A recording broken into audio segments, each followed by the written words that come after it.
আসসালামু আলাইকুম সুপ্রিয় দর্শক, welcome back to my channel. আমি আজকে আপনাদের সঙ্গে শেয়ার করব বেগুন দিয়ে কুরবানির গোশত রান্না।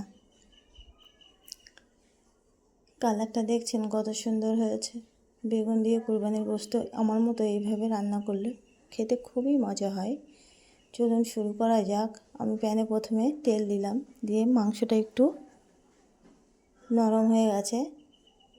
যেহেতু কদিন জাল দিয়েছি তাই প্রথমে আমি আলুটা ভেজে নেব। আলুটাতে মাত্র কয়েকটা আলু, এটাতে হালকা লবণ আর হলুদ দিয়ে ভালো করে ভেজে নেব। এই আলুটা ভাজার পরে আমি মাংসটাকেও ভেজে নেব। একে একে আলু মাংস সবগুলো ভেজে নেব। মাংসটা একটু ভেজে রান্না করলে ভালো হয়, যেহেতু জাল করা ছিল মাংসটা কুরবানির গোশত, তার জন্যই।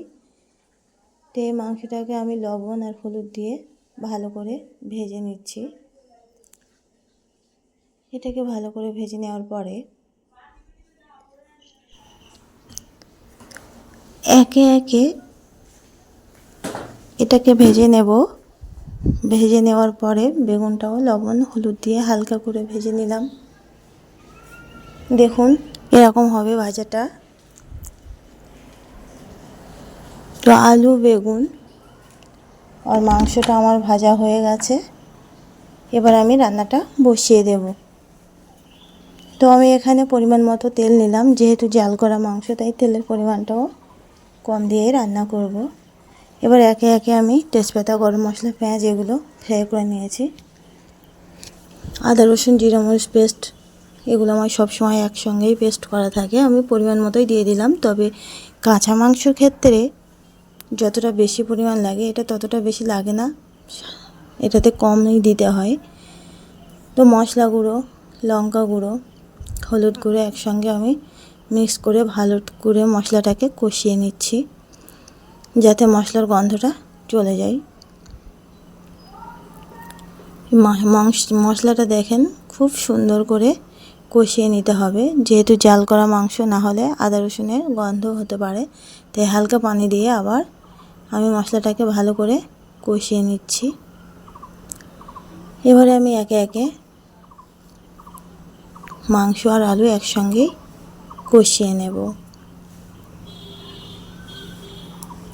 দেখুন কালারটা কি সুন্দর হয়েছে। এইভাবে মশলাটা সুন্দরভাবে কষিয়ে নিতে হবে, যাতে টেস্টটা খুবই সুন্দর হয়। মাংসটাও ভেজে নিয়েছি কি দারুণ করে। এবার আমি মাংস আর আলু একসঙ্গে কষিয়ে নেব, যেহেতু আমার মাংসটা ভাজা করার পরে কিন্তু শক্ত হয়ে গেছে। আপনারা যারা কুরবানির মাংস এইভাবে রেখে দেন,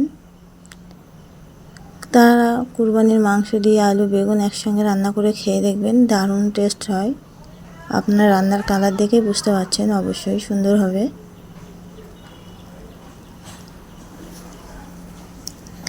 মাংসটাকে কষিয়ে আমি অল্প পরিমাণে জল দেব। এই মাংসটাকে কষানো হয়ে গেছে। মাঝে মধ্যে মাংসটা যাতে নিচে ধরে না লাগে, তার জন্য বারবার নাড়তে হবে আর কষাতে থাকতে হবে। বারবার খেয়াল রাখতে হবে 2-5 মিনিট অন্তর, যেহেতু জাল করা মাংস, মাংস থেকে কোনো পানি বার হবে না। তো আমি এখানে মাংসে অল্প পরিমাণ পানি দিয়েছি, জাস্ট আলুটা সিদ্ধ হওয়ার মতো। আমি কিন্তু এখনও বেগুনটা এটাতে দিইনি, বেগুনটা ভাজা আছে যেহেতু লাস্ট মোমেন্টে দেব।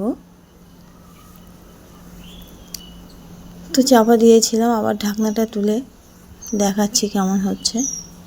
বেগুনটাও দিয়ে দিয়েছি।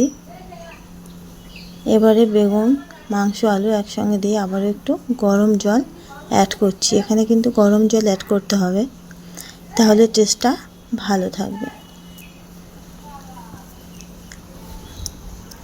এই পর্যন্ত যদি আমার রান্না অবশ্যই ভালো লেগে থাকে, তাহলে লাইক শেয়ার কমেন্ট করতে ভুলবেন না।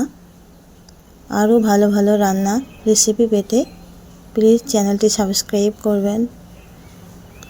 আর বাটনটি অল লেখা বাটনটি প্রেস করে দেবেন। দেখুন আমার রান্নাটা কেমন হয়েছে, কালারটাও দেখুন। লাস্টে আমি ভাজা মরিচ আর একটু গরম মশলা গুঁড়ো অ্যাড করছি।